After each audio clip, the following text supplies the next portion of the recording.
Salut tout le monde et bienvenue sur cette troisième vidéo concernant les créatures légendaires. Alors avant de commencer la vidéo, je tenais à remercier tous mes abonnés, vous êtes de plus en plus nombreux à me suivre. À l'heure actuelle, vous êtes 24, on se rapproche des 1000, je croyais vraiment pas y arriver. Bon, sans déconner, comme tu as pu le voir dans le titre de la vidéo, Petit futé. nous allons aujourd'hui découvrir quelques histoires concernant le griffon, de la même famille que l'hippogriffe, mais à ne pas confondre avec celui-là. Je pense que je vais faire une vidéo là-dessus, disons la suivante. Alors, si tu ne sais pas, toi, petit chenapan, ce qu'est un griffon, alors tu as toute ta place ici pour en savoir plus. Et si toi, petit coquin, tu sais ce qu'est un griffon, alors ferme-la, mais ferme-la bien comme il faut, et skip juste cette introduction interminable sur les créatures légendaires. C'est tout.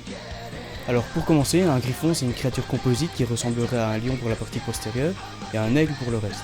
Alors par cette composition, il représente la jonction en quelque sorte entre le ciel et la terre, c'est pas pour rien qu'on le surnomme le seigneur du ciel et de la terre. Ce surnom étant un tantinet plus long à prononcer que griffon, on va rester sur cette deuxième appellation. Cette créature apparaît aux alentours de 3000 avant notre ère et est décrite dans des contrées différentes de manière relativement similaire, toujours ce mix lion-aigle. En plus de ça, il a des plumes tranchantes et une force herculéenne, ou similaire à Hercule ou Héraclès chez les Grecs, parce que bon, il n'existait pas encore à ce moment-là. Et ce qui est marrant, bon on s'amuse comme on peut, je te l'accorde, mais c'est que le petit gris-gris là, eh bien il est déjà considéré comme un mythe, une légende à l'époque. Pourtant, et c'est là que ça devient rigolo, c'est que au Moyen-Âge, les gens commencent à le penser réel. Du coup, qu'est-ce qui se passe? Eh bien, ni une ni deux, t'as des fanjokes qui commencent à le rajouter dans l'encyclopédie. C'est scandaleux, c'est inadmissible. C'est un manque de rigueur, un manque de professionnalisme. Depuis quand est-ce qu'on rajoute comme ça des rumeurs dans des ouvrages scientifiques? Je ne veux rien savoir, la réponse est non. Sinon, à ce compte-là, on rajoute le triboule d'Artus et je ne sais quelle autre aberration supplémentaire. C'est un scandale. Soit, revenons-en à nos griffons. Vous serez tous d'accord avec moi pour dire qu'il est un peu naseux sur les bords, non? Il faudra m'expliquer. Il a horreur de la chaleur et il vit dans des régions désertiques.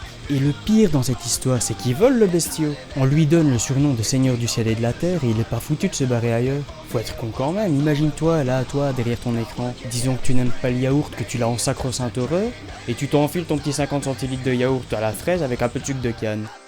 Soit, oublions cela. Suite à ces caractéristiques, il se crée rapidement une place au sein des mythologies et religions naissantes. Ainsi, il surveille le vin de Dionysos chez les Grecs et symboliserait le Christ chez les chrétiens.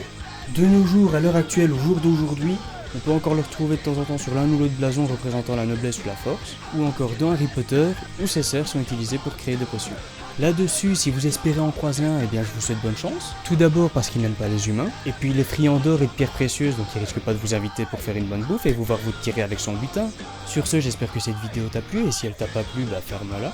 Alors je t'invite à aimer la vidéo et à t'abonner, et puis entre nous, si tu pouvais partager la vidéo, ça me ferait extrêmement plaisir aussi. Et puisque cette conclusion tend à prendre autant de temps que l'introduction interminable au début de cette vidéo, je vais te laisser aller errer sur YouTube.